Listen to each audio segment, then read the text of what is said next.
my thoughts and in my dreams. They're always in my mind.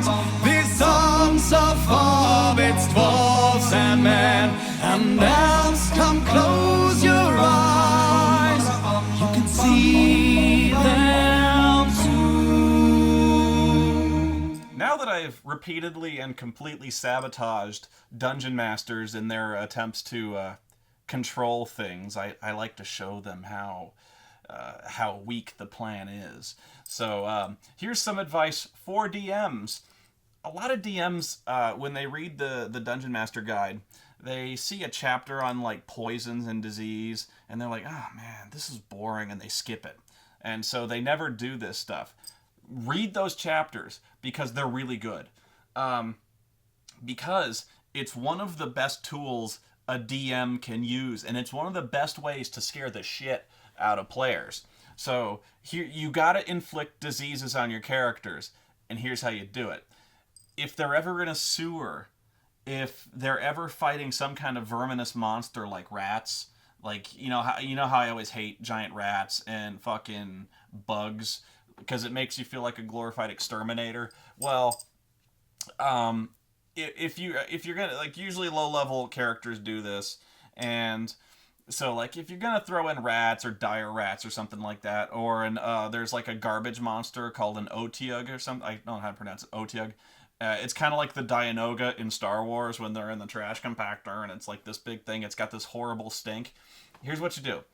If they ever go into a sewer where they're in like any kind of shit water or any kind of place where there's really thick poo gas, or if they ever get bitten by a rat or anything rabid, or if they get bit by anything filthy, anything like that. If they're ever in a dirty fucking environment where, like, in real life, you wouldn't want to stick your hand.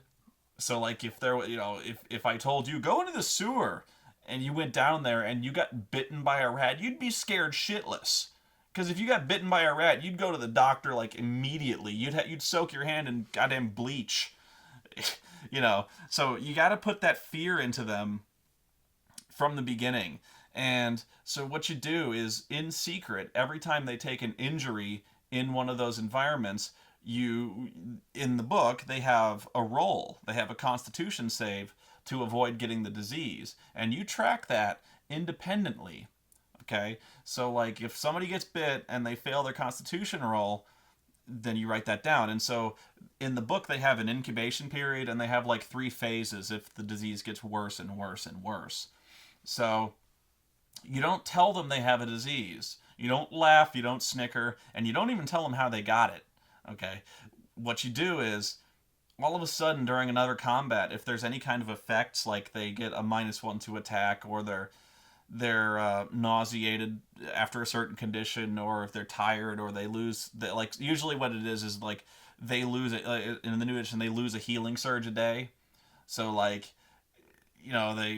if he ever uses a healing surge, you're like, you feel really tired when you do that. Like, you feel kind of whipped.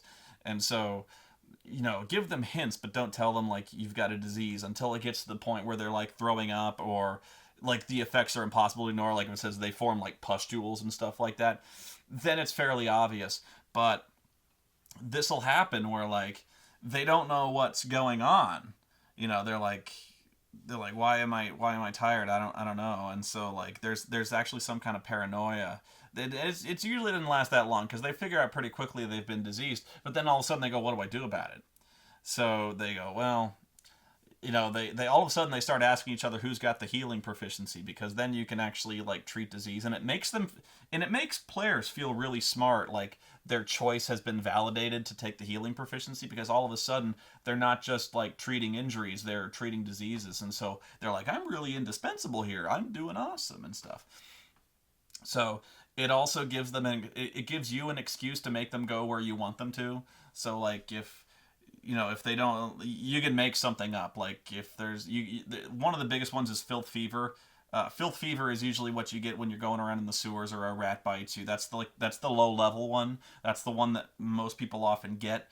But, you can do variants on it. Like, if it's some big fucking filthy monster, like an Otyugh or a great Otyugh, this sewer, you can be like, oh, you got something really bad, like it's like the traditional treatments aren't working. So then you have them by the balls before they rot off.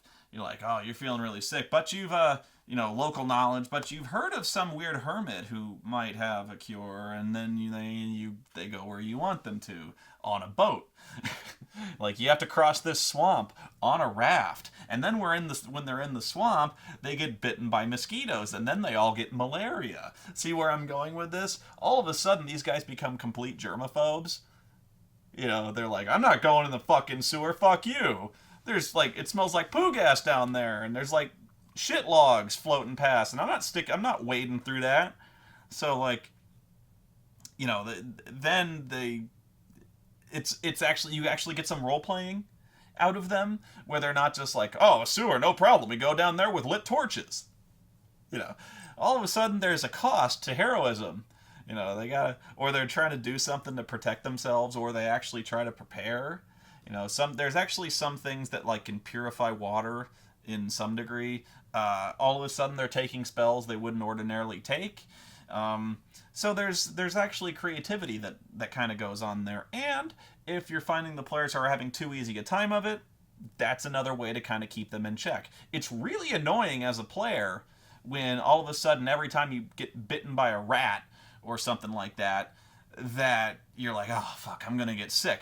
But then they start taking proper treatments to get over that, because a lot of the diseases say, like, if you get bitten by something, but you take good care to clean and, wash out the wound, then it's going to be okay. Or, like, if they take care when they go in the sewers, as long as they properly clean themselves when they get out, which, no, you cannot automatically assume that players will do that. So, like, seriously, because, oftentimes they'll get out of the sewers and they'll go, let's report to Lord Byron that we've succeeded in our task. And so, remember that. When they go show up at Lord Byron's manor and they're half covered in shit, they're not going to let them in the door. Or if they do, they're going to be tracking shit all over the place. And then they're like, surprise, surprise, they got sick, they got diphtheria because they were hip deep in turds, in diarrhea water, and then, they didn't wash off for 8 hours, if at all, because bathing is actually not a big thing in medieval times, and so you should actually take note. You don't have to expect the players to tell them all your bathing habits and toilet, bowel movements, but like, especially in situations like that, one of their first orders of business is, I go jump in a river or something. I gotta wash this diarrhea off me, So it's a really important tool, and it does a lot of things for the campaign. It keeps the players in check. It encourages role playing.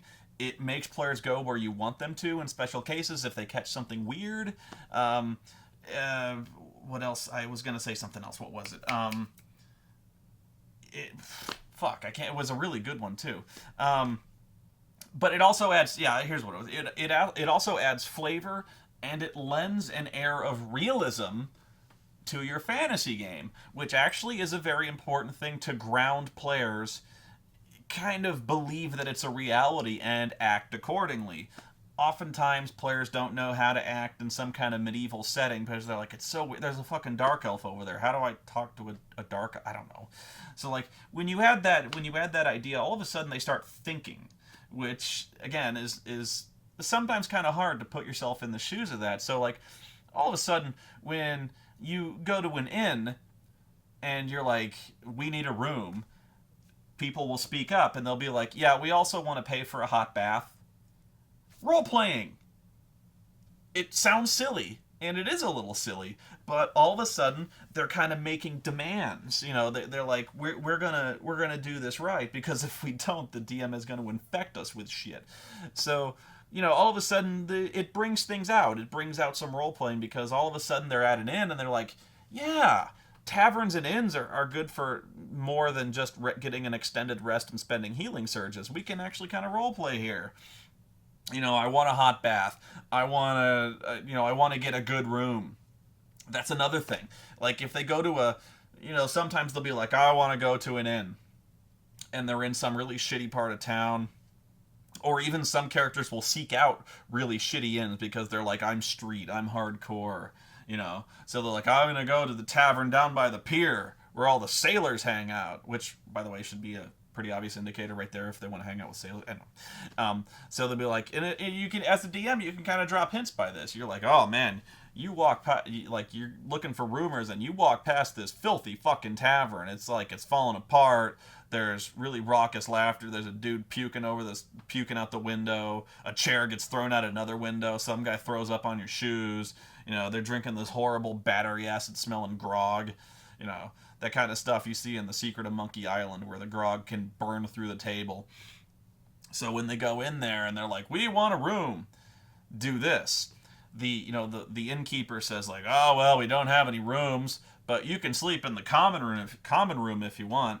Okay, for those of you who don't know, historical note, there were private rooms that have a lock sometimes, and then there's the common room, which is basically like just a big room, sometimes not even a big room, where people just kind of stretch out. Like whoever pays like a silver piece just goes in there and lays on the floor and sleeps. It's kind of like sleeping in a hostel, except way filthier. So like, you know, all these sailors are like, I'm gonna go just crash in that room for a while. So all of a sudden you got like 40 dudes in a 10 by 10 room, a lot like convention guests, you know, who all split for one room, and then they're sleeping like 3 stacked. You know, when they're all using the same chamber pot, and like there's like some guys left their mattress there, and some guy sprayed diarrhea on the mattress, but you don't know that. When you get 40 dudes, not all of whom have bathed or have been wandering around in the sewers, or who work in the sewers, or who have been stuck on a pirate ship or something like that for 6 months. There's stuff you can catch there, not the least of which being lice.